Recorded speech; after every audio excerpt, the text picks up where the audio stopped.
series that the Cross-Border Threat Screening and Supply Chain Defense DHS Center of Excellence has promoted this year. We're excited to have Richard speak today. For those of you that don't know, the Cross-Border Threat Screening and Supply Chain Defense, or CBTS, some call it CBITS, is a DHS Center of Excellence that is in its 7th year of a 10-year agreement. And we have been tasked with developing research and education programs that help enable and advance the filling of gaps in understanding on issues that relate primarily to biological threat screening, detection, and characterization, but also to improving the resilience of supply chains and, moreover, the broader scope of the Homeland Security enterprise. Today's talk on energy fits exactly into this realm. And so with that, I will hand the microphone over to Tom and let you go forward. Thank you. Great. Thank you so much. And thank you everyone for joining us for this talk today. It's a real pleasure to welcome someone who has really kind of followed and been engaged with questions of North America, the questions of North American borders, North American cooperation, and particularly our shared challenges around energy and environment, going back to shortly after the days of the North American Free Trade Agreement, and indeed into the future of North America looking forward. Richard is president and CEO of the Institute of the Americas, which is an independent and nonpartisan organization in San Diego. The Institute itself has emerged in recent years as a really key space for discussing North America, serving now under Richard's leadership as the coordinator of the North America Forum. That group was founded by the late Secretary of State George Shultz and is today co-chaired by Ambassador Tom Shannon, former Mexican Deputy Secretary for International Trade Jaime Zabludovsky, and President of Business Council Canada Goldie Hyder. So Richard is very much at the center of ongoing conversations about what the future of North American cooperation should be. But as I mentioned, his engagement with these issues goes back a long ways. Previously, Richard was the president for 14 years of the International Community Foundation, where he expanded grant making throughout Mexico and the Western Hemisphere. His work in North America has also happened in the space of government and policy, with much of that focused on energy and environment. Richard served as Principal Deputy Assistant Secretary and Technical Director at the U.S. Department of Energy's Office of Environment, Health, and Safety. He was acting environmental attaché at the U.S. Embassy in Mexico City and special assistant for U.S.-Mexico Border Affairs for the U.S. Environmental Protection Agency. Richard is also co-editor of this book, Environmental Management on North America's Borders, so someone who is deeply involved in the policy and has academic credentials to boot. So again, a tremendous pleasure to have Richard wrapping up our first year of the Distinguished Speakers Series focused on North America and Globalization 2.0. Richard, thank you so much. The floor is yours. Thank you. Well, good morning, everyone. First, I want to thank Greg and CBITS for the opportunity to speak with you today. And Tom, thank you so much for the kind introduction. I'm going to speak to you today about the USMCA's energy and environmental considerations and challenges and opportunities towards future continental regulatory alignment. If you permit me, I've got a presentation. I'm going to just turn my slides on here. Can everybody see those? So, get to the first yes, though they're still in you might want to make them full screen if you okay, can. I'll do that here. Does that work here? Give it one more click. It hasn't loaded yet. Okay. There we are. Now we have it. Thank you. Thank you. So we've got a lot to cover. I'm going to talk first about the current North American landscape, economy, energy, and water. We're going to talk about trade agreements, the NAFTA, the USMCA, and the energy and environmental provisions. And then I'm going to talk about emerging challenges and opportunity, the Mexican President Sheinbaum's agenda, the US presidential election, and the USMCA renewal. And then we'll be talking about trinational energy and water security considerations, and then ultimately close by talking about the potential for continental energy and water regulatory alignment. So first, just a quick overview of the North American landscape. We have a diverse region stretching from the Arctic to the tropical regions of the Yucatan, 3 oceans, rich biodiversity. Mexico ranks 5 in the world, US 10. We've got a combined population of close to 515 million people. And we're energy rich with oil, gas, wind, solar, geothermal, hydro, and biogas. Mexico has so much potential on the renewable side, but needs to better take advantage of that opportunity. On an economic front, we're a $30.6 trillion economy. And by comparison, Europe, the European Union with its 27 countries is 18.3. The partnership between the US, Canada, and Mexico, thanks to NAFTA and the USMCA, has been transformative. Mexico is now the US's #1 trading partner, and our two-way trade is over $855 billion in 2022. Now turning to energy, the U.S. Energy landscape is interesting and one that's ever changing. We are today still highly dependent on natural gas, and we're beginning to shift more and more towards renewables, wind and solar. Today, wind and solar accounts for about 16% of our overall energy mix. As we move to try to meet our commitments under the Paris Agreement, there's more and more pressure to seeing how we are going to be able to meet our growing energy demands and decrease our overall carbon footprint. And we'll get into that in a bit.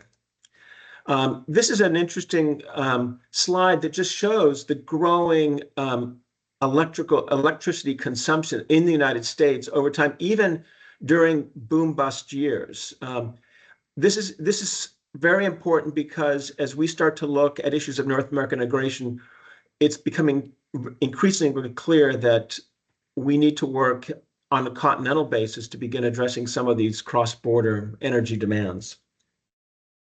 This was an article in the Washington Post recently highlighting that the explosive growth in AI data centers is really creating a crisis in the US, and we are running out of power unless we invest more in our grid, something that we are all very much, I think, aware of the importance of both AI and data centers in terms of our economic future. Turning to Mexico, as you can see right now, Mexico, like the United States, is highly dependent on fossil fuels for its energy mix. Today, 24.1% of its energy mix is in renewables. Mexico has tremendous potential in solar and wind if they just take advantage of that opportunity.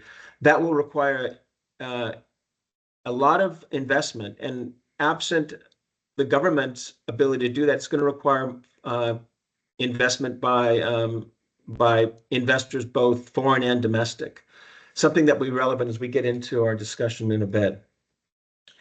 In terms of the key drivers for energy demand, a lot of it's being driven by the electrification of our economy, the surge in digital infrastructure, the rapid rise of AI data centers requiring 724 power, and the emergence of the Internet of Things and 5G. This is putting great pressure on the grid in all 3 countries.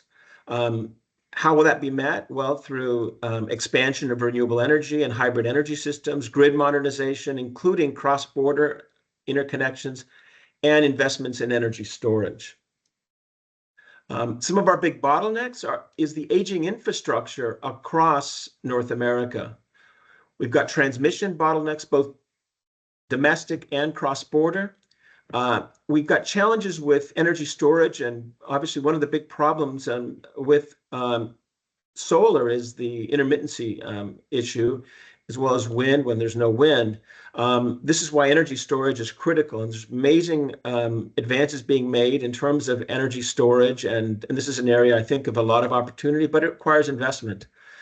So there's supply chain issues for both solar and wind. Critical minerals are essential, and so again, we're also going to need to look at how we can work together, U.S., Canada, Mexico, to address our continental supply chain needs in critical minerals. It ties into our goals and objectives for energy transition. One of the other big bottlenecks is permitting delays. On the U.S.-Canada border, there are interesting cross-border tensions with First Nations states in Canada, along the Quebec-Vermont border.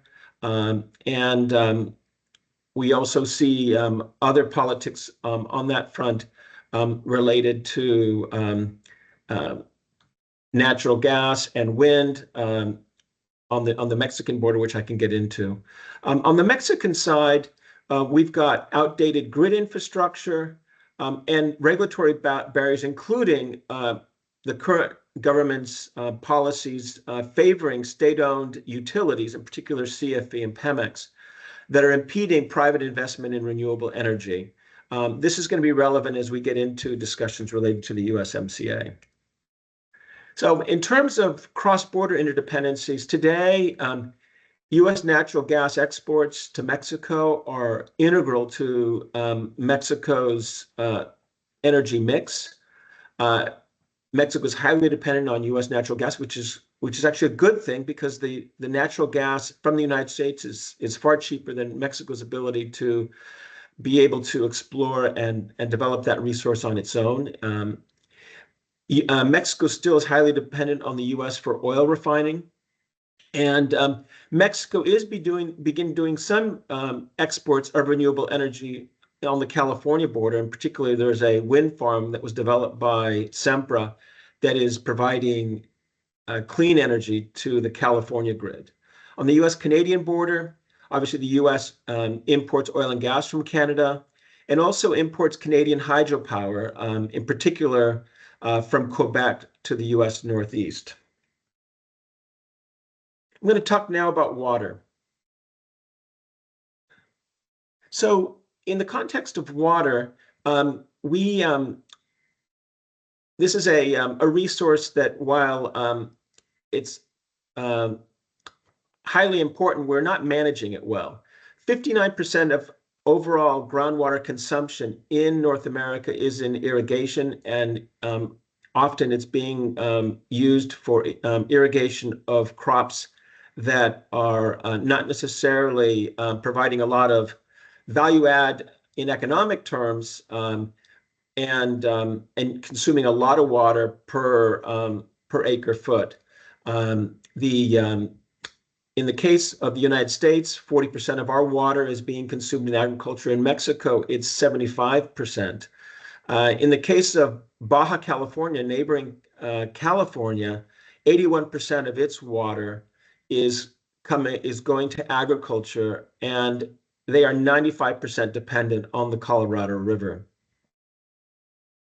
So in terms of emerging threats on the waterfront, of course, climate change, we're seeing historic droughts and heat waves, change in precipitation patterns, and loss of glacier and snowpack in the Canadian and US Arctic.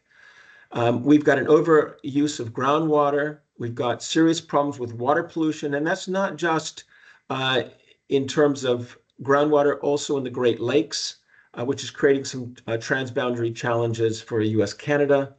We've got infrastructure deficiencies. We lose, in most major cities in Mexico, they're losing 40% of their water just from leaky pipes and lack of investment in basic municipal water infrastructure. We've got agricultural deficiencies. As I mentioned earlier, we're growing a lot of crops that are highly water intensive, and that's something that all our countries need to take a look at. But particularly for regions in the Southwest, and in northwest Mexico that are highly water dependent. And we have emerging transboundary water conflicts in the Colorado River, the Rio Grande, Rio Conchas, which feeds into the Rio Grande, the Great Lakes, where issues really related to pollution. And then on the Quebec-Vermont border, they've got a shared watershed, which is causing a lot of environmentalists in Vermont to oppose development of Hydro-Quebec's expansion plans for expanded hydro to serve the Northeast because they depend on that watershed, and more dams means that less of that water will be going cross-border. So these are just some of the challenges we're facing across North America. This is actually an image of the Colorado River taken from above, and this is example of some of the challenges we're facing. This river used to flow freely into the Gulf of California. Today, it's a trickle. And beyond the fact that it's having ecological impacts in the Gulf of California, it is leading to challenges that Mexico is facing now with the inability for many of its own residents to get water. In Tijuana right now, they're already beginning to ration water at least 1 or 2 times a day because of lack of reliable water from that source. Now I want to jump to the North American Free Trade Agreement, NAFTA.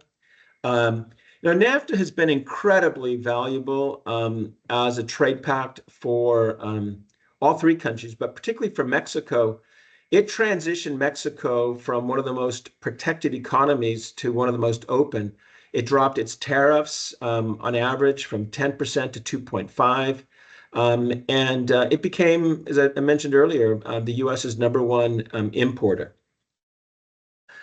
Its exports have grown tremendously. I mean, they doubled to 41% of its total GDP from 1994 to 2021.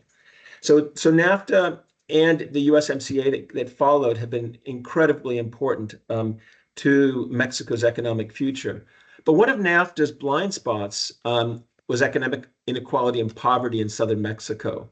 And this is relevant because this helps explain some of the current policies of former Mexican President AMLO, and their new president, Claudia Sheinbaum, towards their Cuatro T, their fourth transformation, and some of the current policies vis-a-vis energy and energy independence that I'll get into later, that will pose challenges as we get into the USMCA renewal. Now, in terms of NAFTA politics, I want to go back to the 1992 presidential debate with Bill Clinton. Ross Perot was a big opponent of NAFTA, and his concern was that it was going to be the giant sucking sound. He highlighted the fact that not only would wage rates drop and make it very difficult for U.S. to compete with dollar an hour labor, but he also highlighted a concern that there would be no environmental controls, and that would be a competitive advantage for Mexico. Carlos Salinas, the then president, he highlighted the fact that NAFTA was going to be important so that Mexico could expand its trade, and that they wanted to export goods, not people, and they wanted trade, not aid. So some of the key provisions I think that are worth highlighting in the context of NAFTA, and I'll get into USMCA, was that environment and labor standards were not directly a part of the agreement. There were two side agreements, and also energy and basic petrochemicals were excluded at the request of Mexico. Early discussions were calling for an energy chapter in NAFTA, but that was left out, particularly because of Mexico's concerns about their national sovereignty related to Pemex in particular, but also CFE. So now turning to the USMCA, that entered into force in July of 2020. It substituted NAFTA. It retains most of the original chapters, but there are some notable changes. First, and I think this is an important one, is that Chapter 22 provided language that state enterprises could not engage in discriminatory activities that would hurt commercial businesses. And this is important as we get into looking at Mexico's current plans for their counter-energy reform. Other key provisions, apart from the chapter on state-owned enterprises, is that now there is an environmental chapter of the USMCA that also has teeth. So lack of compliance with that provision of the agreement could lead to trade sanctions. Also, as I mentioned, then that the agreement now has specific references to opportunities for NAFTA, North American companies from the U.S. and Canada to be able to engage in energy activities in Mexico on a non-discriminatory basis. But hold on, one of the things I want to highlight also, which is very important, is that the USMCA now has a sunset clause. That will be triggered in 2026. So if the parties are not in agreement with the agreement, then that sunset clause can be triggered, and it will have to be reviewed on a year-by-year basis. Also allows for withdrawal from the agreement if parties can't agree. This is relevant because so much of the U.S. supply chain depends on North American trade. And this will not only hurt the Mexican economy, but will hurt the U.S. economy because of our dependence on Mexico. And it's something that we need to be, cognizant of. In terms of the USMCA, there is a recognition of Mexico's right for sovereignty with respect to its production of hydrocarbons. And so that Chapter 8 does acknowledge Mexico's right to sovereignty of its natural resources. But as I mentioned, this issue of Mexico giving preference to both Pemex and CFE is beginning to create tension with both the United States and Canada. To date, this issue remains unresolved, but is definitely something that is going to resurface as we get into 2026. Now, I'm going to jump into the environmental chapter.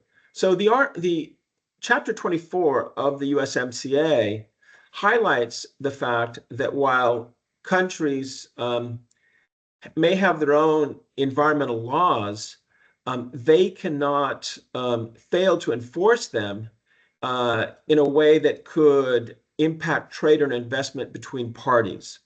That's relevant because of the amount of cross-border trade we now have. Here I want to just share some data from Profepa, which is Mexico's enforcement agency from 2018 to 2024. What you see is a drop of their overall budget by 35% within that time frame.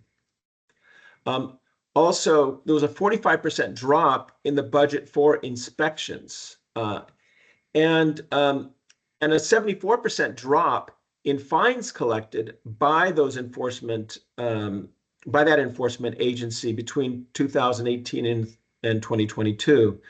This is relevant, coming back to Ross Perot's earlier point about concerns that Mexico could become a pollution haven. Now I want to turn to the Tijuana River, close to where I live, and I happen to serve actually on the IBWC's advisory committee for the San Diego section of the border. This is a picture of Laureles Canyon in Tijuana flowing into the U.S. side of the border at Imperial Beach. This is an image of the wastewater treatment plant, the South Bay International Wastewater Treatment Plant, which was actually initially funded as part of the original NAFTA agreement. It's since received additional funding with the signing of USMCA.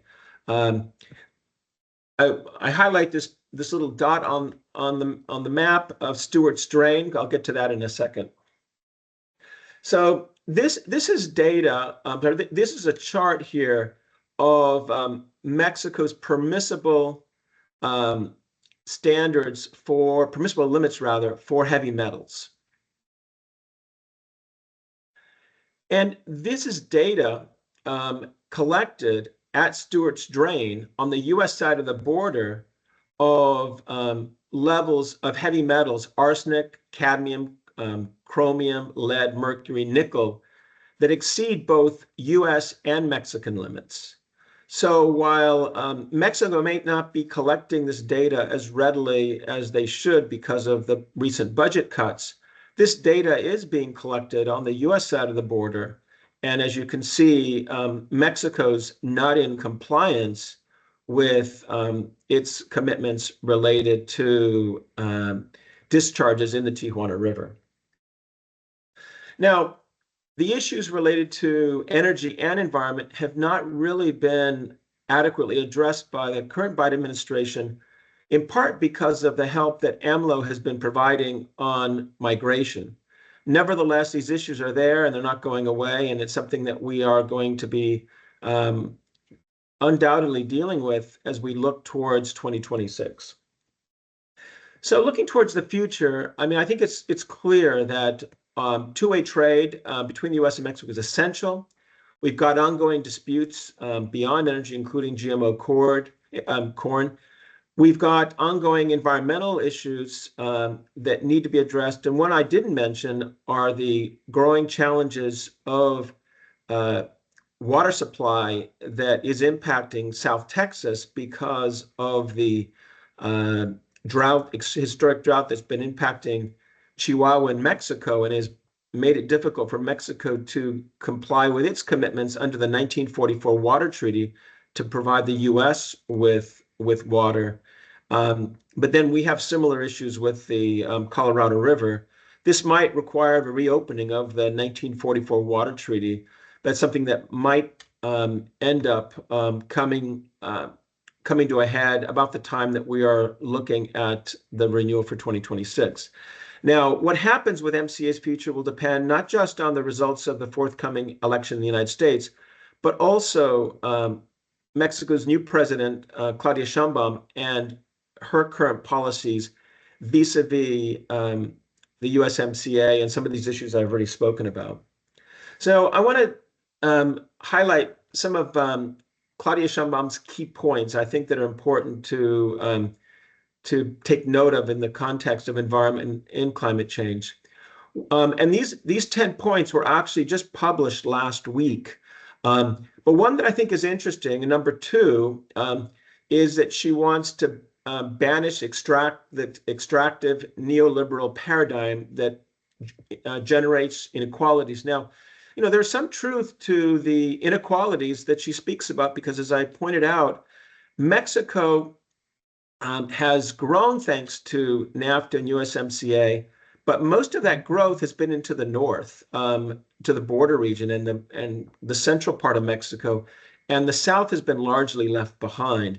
This has given rise to a lot of the popularity of the Morena party. You know, AMLO left office with over a 73-74% approval rating, and it's the mandate that Claudia Sheinbaum has going into her administration. She's got an ambitious agenda calling for prevention and repair of environmental damages with social participation. She's highlighting environmental justice. She last week laid out a plan for a 30 by 30 by 30 initiative, which is to create, actually expand biodiversity both for marine and terrestrial environments by 2030. She's made a commitment to guarantee access to clean water, and also to invest in large infrastructure projects to help address some of these priorities. And she's also highlighted the importance of a circular economy and recover Mexico's leadership on natural resources. Now, the big question, I think, will be, on November 15th when she presents her budget, because it's unclear how she's going to pay for some of these things in her agenda. Now I want to turn to her energy agenda, and a lot of this is coming to light just in the last week. But yesterday, this photo was actually from the Mexican Congress yesterday. They approved key provisions of her plan, which has not been formally presented in its entirety, but key features include a focus on state control of natural resources and electrical transmission, permitting foreign investment for up to 46%, with CFE remaining 54% majority control. There's a call to try to reduce oil production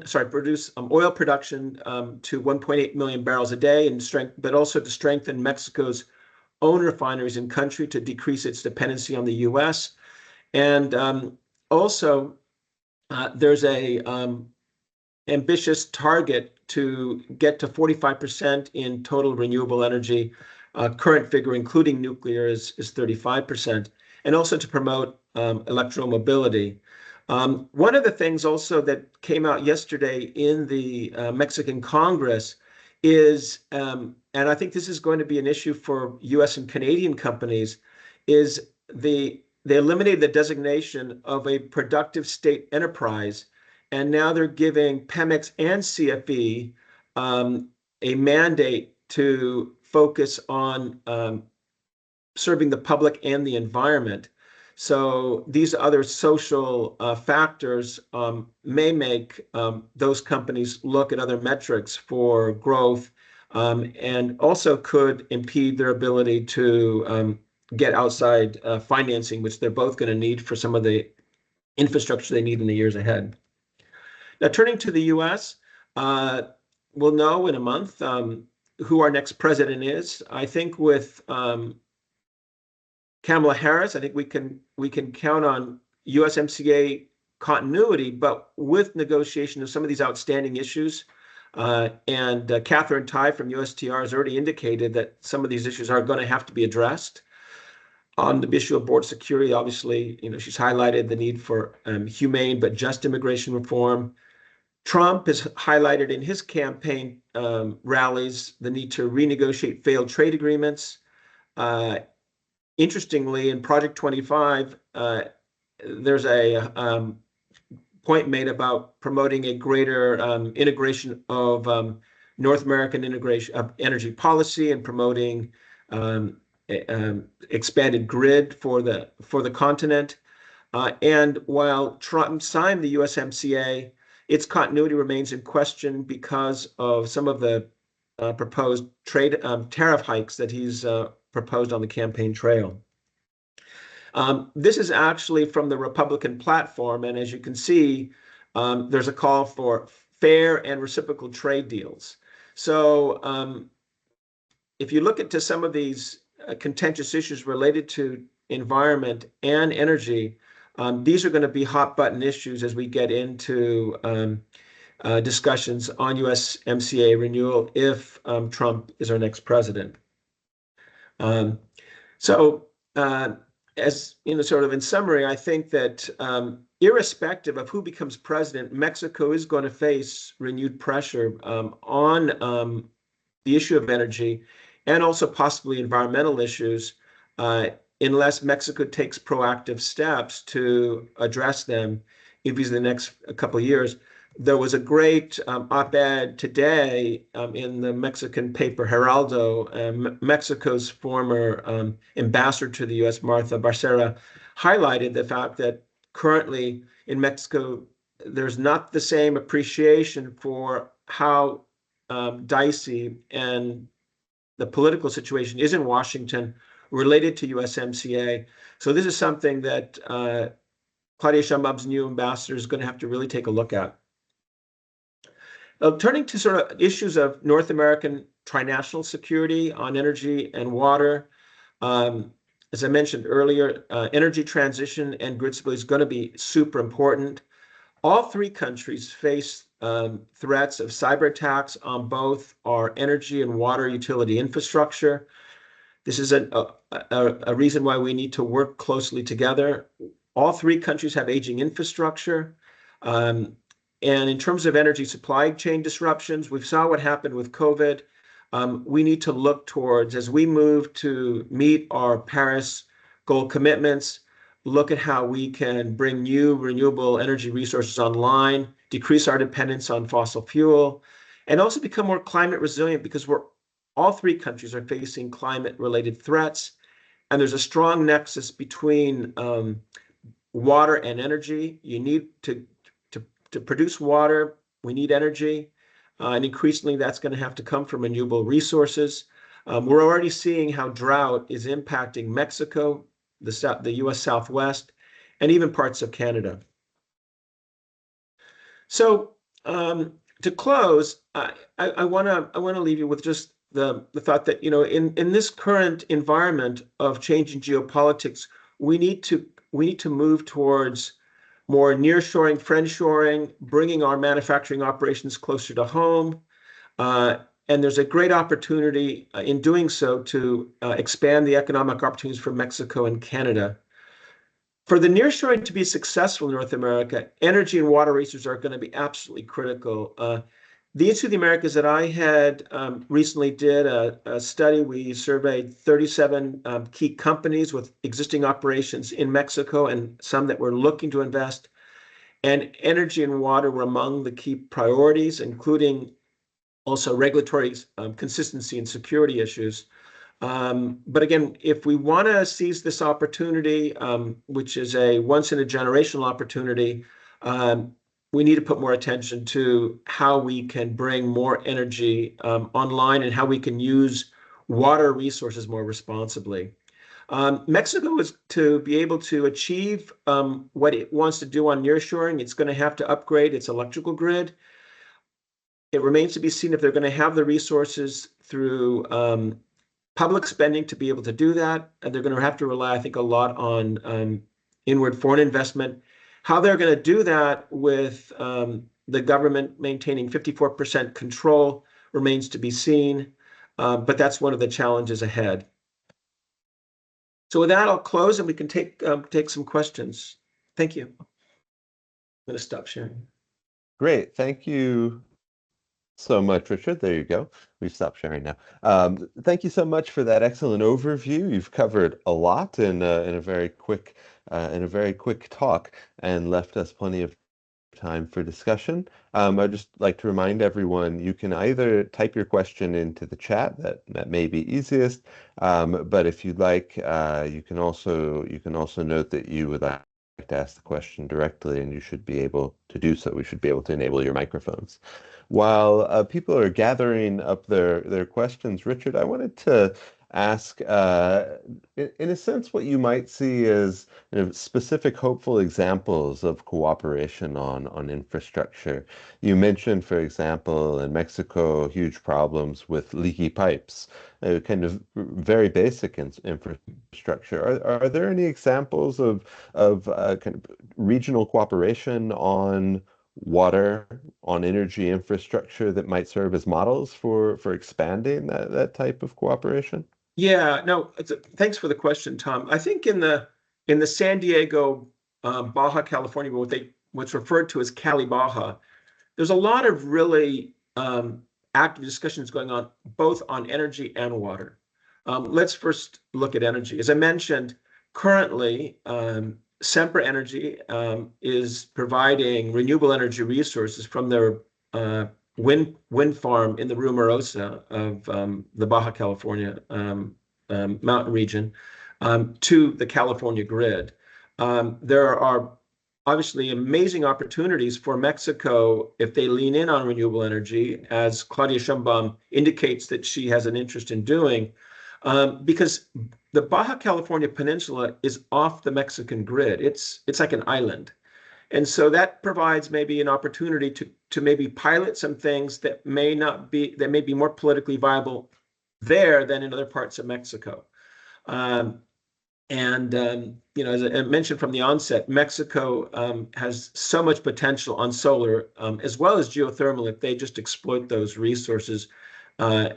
On the issue of water, as I mentioned earlier, the Colorado River is a resource that is critical to the economic future of the state of Baja California, but 95% of its water comes from that one source. San Diego has been doing some innovative work to decrease its dependency on the Colorado River. They now have a new initiative called the Pure Water Project. By 2035, the city of San Diego will be getting 35% of its water, or rather, sorry, 50% of its water by 2035 through reused water.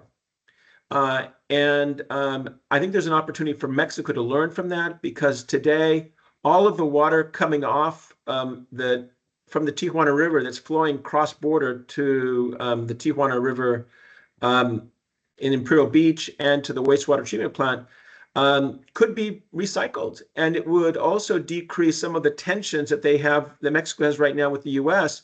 because of the cross-border flows of sewage. It's a valuable resource that needs to be better taken advantage of. And I think I think right now there's an opportunity and an interest on the part of local officials here, as well as the state of California, to share lessons learned and to help Baja California and Mexico lean in on some of these opportunities for greater cooperation and to prove concept in the hope that it can scale. Yeah, and I think that's, that's an excellent point, right? That we often are talking about NAFTA and USMCA at the national level, but as you suggest, a lot of these issues are really deeply local, and we see the importance of getting involvement of government and actors at different levels. Greg, do you want to come in and I see you have a couple questions in the chat? I'd love to. Okay. Richard, thank you very much. This is kind of opened up a lot more than I was anticipating. Somehow I had our three worlds separated so well, but it's nice to know that there's the potential for integration. So one question is, are there opportunities within the current USMCA to streamline kind of cross-border energy infrastructure projects and investments? Are there? Under the existing USMCA, absolutely. But keep in mind that the USMCA was signed, inked at a time when Mexico had approved its energy reform in 2013 that created the ability for foreign companies to invest in the country to bring more renewable energy resources online. And here the key thing is that the 2013 reform put a priority on bringing the most cost-effective energy first in line. And what AMLO has done is put CFE first in line, irrespective of the cost. So you had like renewable energy companies like Iberdrola, the Spanish company, that was providing energy at a fraction of a cost with its solar and wind farms of what CFE was able to produce. But instead, CFE brought in their natural gas, and in the case of Salamanca in Guanajuato and La Paz, Baja California Sur, bringing in bunker fuel, which not only is setting Mexico back in terms of its Paris commitment, but it's also harmful to human health. So in an effort to try to protect these two state-owned enterprises, Mexico has gone in reverse. And while Claudia Sheinbaum is now leaning in to do more on renewable energy, it remains to be seen if the market will respond to the proposal she's put on the table that will put CFE with a majority control of any future joint ventures that may occur. And in fact, I learned yesterday from some discussions with folks at the World Bank that the concept of PPPs is now verboten in Mexico. Now we have to talk about co-investment. Whether the legal framework of PPPs will remain intact, that remains to be seen. So again, this gets back to, will Mexico be able to bring in the financial resources necessary to modernize their grid and modernize their water infrastructure? Oh my, okay. Well, maybe along those lines, though, So kind of on the private side, it looks like there's some hurdles, significant ones. Are there steps that could be taken under USMCA that would improve regulatory alignment in the energy section or sector? Well, I think, again, under the current USMCA, yes. And I think this is where I talk about maybe the potential to do a pilot with the Baja California Peninsula. It's off the Mexican grid, where the energy politics may not be as contentious as other parts of Mexico. But being able to show the value of greater cross-border transmission. I mean, Mexico has an opportunity to export renewable energy to the California grid. California is already buying energy from New Mexico. So why not Mexico? It's closer. And it would be but so I think there's a tremendous opportunities under the existing framework. But I think when you look at the rhetoric coming from the current administration on trying to erase neoliberal policies, there's an ideology that I think doesn't square with market realities. And while I am very respectful of President Sheinbaum's point of view and AMLO's desire to address some of the economic inequalities that were exacerbated by NAFTA, I do think that if Mexico wants to modernize, it does need to. It lives in a. It has to respond to the capital markets and incentives that investors need to be able to come to Mexico. Our government, the U.S. government, might see the strategic need to expand cooperation with Mexico and Canada for our own geopolitical interests, but our government can't make U.S. companies invest. And that's the job. That's why Mexico needs to do a better job of providing regulatory clarity for investors so that they can look at taking advantage of some of these future opportunities. Okay.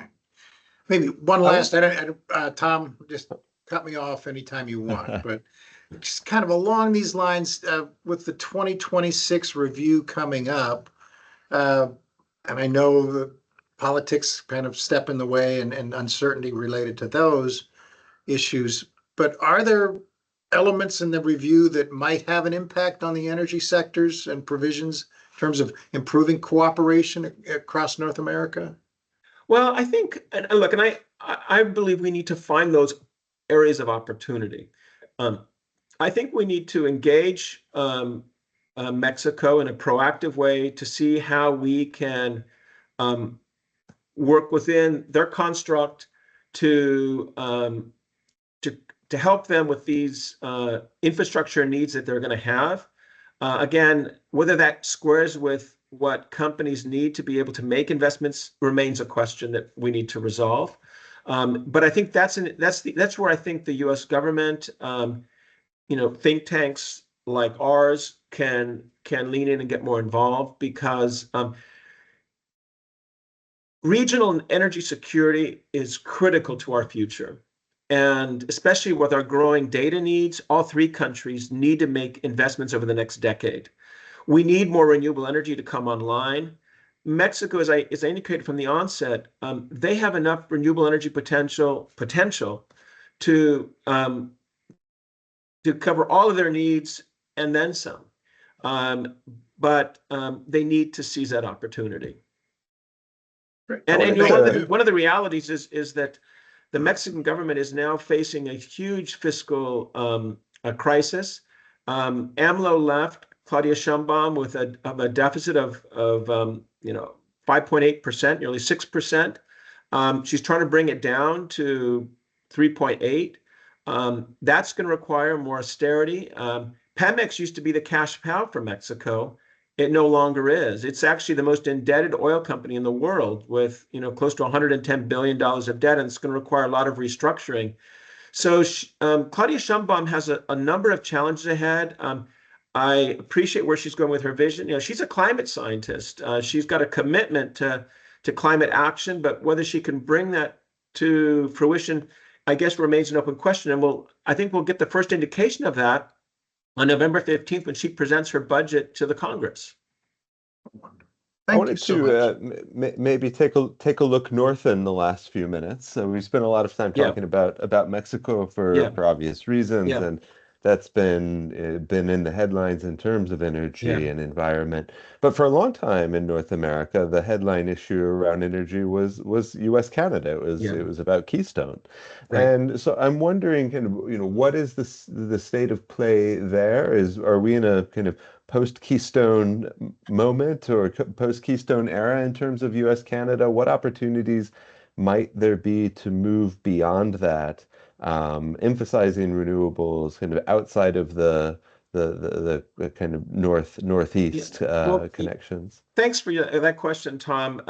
And yeah, a lot of the oxygen in the USMCA debate does tend to center around Mexico and the U.S.-Mex bilateral relationship, but the U.S.-Canadian relationship is very, very important.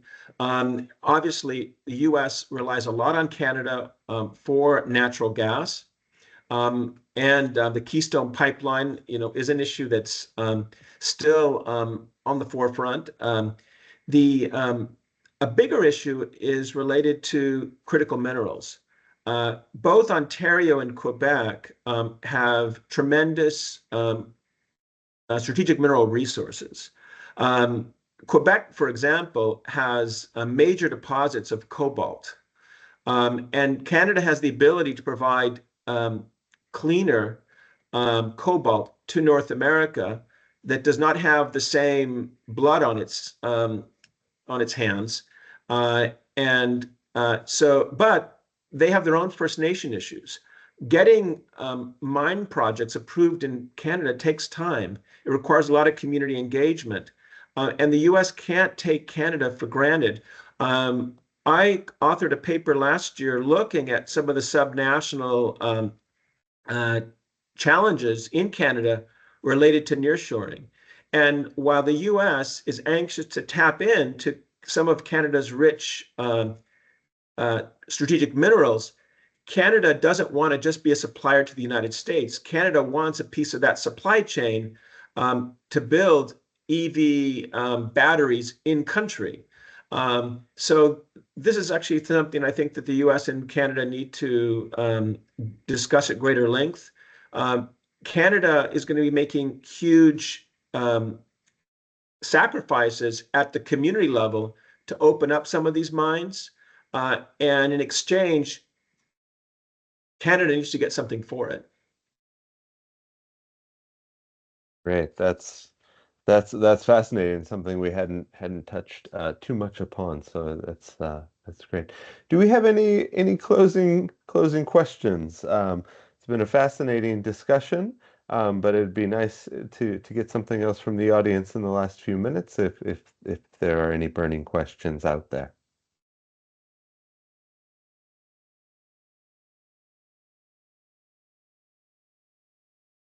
Well, in that case, I think that what remains is for us to say thank you very much to Richard for joining us today for this excellent overview and also a tremendous amount of detail on the state of play on environment and energy in North America, particularly looking forward to some of the questions around the Sunset Clause in USMCA. Thank you, Richard. Great to see you, and thank you again for joining us. No, thank you, and thanks for all the work of the center. You're doing great work, and look forward to staying in touch. Thank you, Richard. Thank you so Thank you. much. And let's